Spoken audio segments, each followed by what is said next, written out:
Hello दोस्तों, तो good evening. आप सब लोग कैसे हैं? मैं आशा करता हूं कि आप सभी लोग स्वस्थ होंगे। तो चलते हैं, आज आपका छोटा सा मैं मॉक टेस्ट लेके आया हूं। मैं आपके लिए छोटा सा मॉक टेस्ट लेके आया हूं जीके का, जो आपके लिए मोस्ट इम्पॉर्टेंट है। तो चलते हैं, पहले क्वेश्चन से स्टार्ट करते हैं। पहला क्वेश्चन है आपका, स्वादवाद किस धर्म के दर्शन का मूल आधार है? तो आइए ऑप्शन देख लेते हैं। ऑप्शन ए है जैन धर्म, ऑप्शन बी है बौद्ध धर्म, और ऑप्शन सी है आपका शैव धर्म, और ऑप्शन डी है आपका भगवत धर्म। तो गाइस, इसका जो सही उत्तर होगा वो होगा आपका ऑप्शन नंबर ए, यानी जैन धर्म का दर्शन का मूल आधार है। चलते हैं अगले प्रश्न की तरफ। कई दोस्तों ने मुझे ये बताया कि मेरे कमेंट्स में कमेंट्स आ रहे थे कि हमारे 10 के 10 भी सही हैं और जितने क्वेश्चन डालता हूँ सबके सब सही होते हैं। तो मैं उनके लिए आज 2 से 3 क्वेश्चन छोड़ दूँगा और वो मुझे अपना जो उत्तर है वो कमेंट बॉक्स में बताएंगे। तो चलते हैं, दूसरा क्वेश्चन देखते हैं। अशोक के किस शिलालेख में उसकी कलिंग विजय का वर्णन है? तो अशोक के किस शिलालेख में उसके कलिंग विजय का वर्णन है? तो ऑप्शन देख लेते हैं। ऑप्शन ए है 9वें, ऑप्शन बी है 10वें, ऑप्शन सी है 11वें, और ऑप्शन डी है आपका 13वें। तो जो इसका सही उत्तर होगा वो होगा आपका ऑप्शन नंबर डी, 13वें शिलालेख में अशोक के कलिंग युद्ध का या कलिंग विजय का वर्णन है, जिसमें कैसे त्राही त्राही करके कितने लोग मारे गए थे, उन सब जो है युद्ध के बारे में बहुत डीपली दिया गया हुआ है।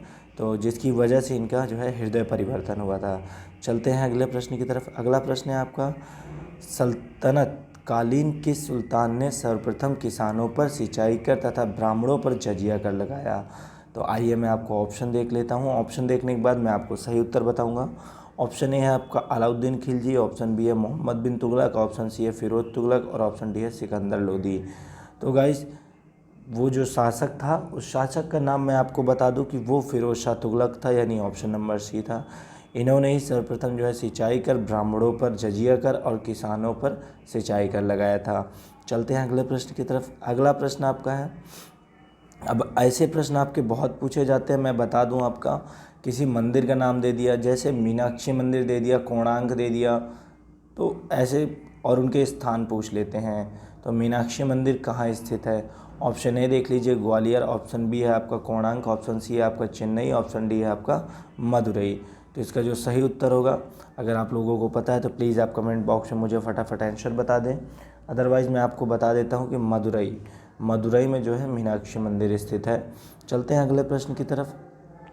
कठपुतली कठपुतली किस राज्य का प्रमुख नृत्य है? तो ये क्वेश्चन जहाँ तक मैंने आपको पढ़ाया है, कठपुतली का मतलब आप कभी कभी मूवियों में देखते होंगे, वो धागे से बांध के पुतलों में डांस कराते हैं। तो वो जो है कहाँ का प्रसिद्ध लोक नृत्य है? तो आइए ऑप्शन देख लेते हैं। ऑप्शन ए है राजस्थान, ऑप्शन बी है महाराष्ट्र, ऑप्शन सी है आंध्र प्रदेश, और ऑप्शन डी है हिमाचल प्रदेश। तो इसका जो सही उत्तर होगा वो होगा आपका ऑप्शन नंबर ए, राजस्थान का कठपुतली जो है प्रमुख लोक नृत्य है। कहाँ का लोक नृत्य है? तो ये है आपका राजस्थान का। और ये अगर आप कठपुतली नृत्य के बारे में नहीं जानते हैं तो वैसे आप जान जाएंगे, क्योंकि जो धागों से पुतलों को बांध के उंगलियों से नचाते हैं उसे कहते हैं कठपुतली नृत्य, ना कि इसमें कोई व्यक्ति डांस करता है। चलते हैं अगले प्रश्न की तरफ। अगला प्रश्न देखते हैं आपका, भारत सरकार द्वारा दिया जाने वाला सर्वोच्च पुरस्कार है। तो भारत सरकार द्वारा दिए जाने वाला सर्वोच्च पुरस्कार क्या है? ऑप्शन देख लेते हैं। ऑप्शन ए है आपका जवाहरलाल नेहरू अंतर्राष्ट्रीय पुरस्कार, ऑप्शन बी है इंदिरा गांधी अंतर्राष्ट्रीय पुरस्कार, ऑप्शन डी है गांधी शांति पुरस्कार, और ऑप्शन डी है उपरोक्त में से कोई नहीं। तो गाइज, मैं आपको बता दूं कि जो भारत सरकार द्वारा दिए जाने वाला सर्वोच्च पुरस्कार है वो है आपका भारत रत्न। तो इनमें से कोई सा भी नहीं है, यानी आपका जो सही उत्तर होगा वो होगा आपका ऑप्शन डी, भारत रत्न दिया जाता है। भारत का सर्वोच्च पुरस्कार होता है भारत रत्न। चलते हैं अगले प्रश्न की तरफ। अगला प्रश्न है आपका प्रश्न number 7, lady with the lamp किसे उपनाम दिया गया है? Lady with the lamp. तो ऑप्शन देख लेते हैं। ऑप्शन ए है आपका सरोजनी नायडू, ऑप्शन बी है आपका कस्तूरबा गांधी, ऑप्शन सी है फ्लोरेंस नाइटिंगेल, और ऑप्शन डी है आपकी मदर टेरेसा। तो गाइस, इसका जो सही उत्तर होगा, अगर आप लोगों को पता है तो आप मेरे कमेंट बॉक्स में बता सकते हैं। अदरवाइज़ मैं आपको बताता हूँ कि लेडी विद द लैम्प जो बोला गया है वो फ्लोरेंस नाइटिंगेल को बोला गया है। फ्लोरेंस नाइटिंगेल को बुना गया है। चलते हैं अगले प्रश्न की तरफ। अगला प्रश्न देख लेते हैं, आपके मोस्ट इंपॉर्टेंट प्रश्न है।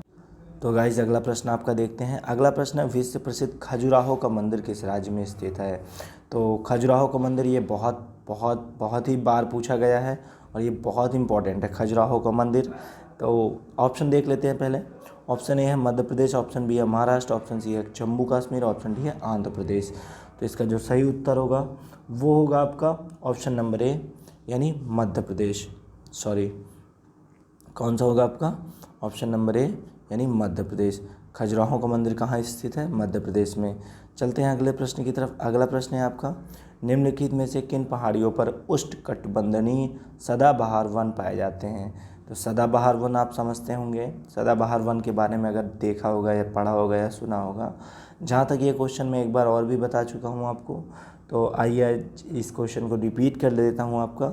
ऑप्शन ए है आपका अरावली, ऑप्शन बी है शिवालिका पहाड़ियाँ, ऑप्शन सी है आपका राजमहल पहाड़ियाँ, ऑप्शन डी है उपरोक्त में से कोई नहीं। तो गाइज इसमें से जो सही ऑप्शन है वो है आपका ऑप्शन नंबर बी, यानी शिवालिक पहाड़ियों पे सदाबहार वन पाए जाते हैं। चलते हैं अगले प्रश्न की तरफ। अगला प्रश्न है आपका, वायुमंडल में दैनिक मौसम परिवर्तन निम्न में से किस में अधिक होता है। ऑप्शन ए है आपका क्षोभ मंडल, ऑप्शन बी है आपका मध्य मंडल, ऑप्शन सी है आपका अयनाम मंडल और ऑप्शन डी है आपका समताप मंडल। तो गाइज जो इसका सही उत्तर होगा वो आपको मैं बता देता हूँ कि इसका जो सही उत्तर होगा वो होगा आपका ऑप्शन नंबर ए। क्षोभ मंडल में जो है मौसम परिवर्तन सबसे अधिक होता है। चलते हैं अगले प्रश्न की तरफ। अगला प्रश्न है आपका, Rockies, Andes, Atlas, Alps, Himalaya आदि किस प्रकार के पर्वत हैं। तो गाइस अगर आप लोगों ने इन पर्वतों के बारे में पढ़ रखा है तो आपको पता ही होगा, अदरवाइज़ मैं आपको इन पर्वतों के बारे में बता देता हूँ। ऑप्शन पहले देख लेते हैं। ऑप्शन ए है वलित, ऑप्शन बी है अवशिष्ट, ऑप्शन सी है ज्वालामुखी, ऑप्शन डी है ब्लॉक। तो जो इसका सही उत्तर होगा वो होगा आपका वलित। ये सारे कैसे पर्वत हैं, वलित पर्वत हैं, जो कि जिनका बेस भी उतना ही नीचे है जितना ये ऊपर है। तो चलते हैं अगले प्रश्न की तरफ। अगला प्रश्न देख लेते हैं आपका, भारत में प्रचंड बेरोजगारी सामान्यतः दिखाई जाती है। तो ऑप्शन देख लीजिए। ऑप्शन है आपका कृषि क्षेत्र में, ऑप्शन बी है फैक्ट्री क्षेत्र में, ऑप्शन सी है सेवा क्षेत्र में और ऑप्शन डी है इन सभी क्षेत्रों में। तो गाइज इसका जो सही उत्तर होगा वो होगा आपका ऑप्शन ए, यानी कृषि क्षेत्र में जो है प्रचंड बेरोजगारी समानता दिखाई जाती है और ये होती भी है जहाँ तक सही है। तो गाइज ये थे आपके जीके के मोस्ट इम्पॉर्टेंट क्वेश्चंस। तो अभी आपके लिए मैं एक क्वेश्चन लेके आया हूँ जिसके मैंने 2 ही ऑप्शन रखे हैं। भारतीय अर्थव्यवस्था को सबसे अच्छे ढंग से किन शब्दों में व्यक्त किया जाता है। तो गाइज ये क्वेश्चन मैं आपको नहीं बताऊंगा और इस क्वेश्चन के आंसर मुझे कमेंट बॉक्स में चाहिए। अगर आप लोग एसएससी जीडी की तैयारी कर रहे हैं तो आप ये क्वेश्चन मुझे कमेंट बॉक्स में ज़रूर बताइएगा, या फिर आप मेरी वीडियो देखते हैं तो ज़रूर बताइएगा। तो thanks for watching my video guys, thank you so much guys.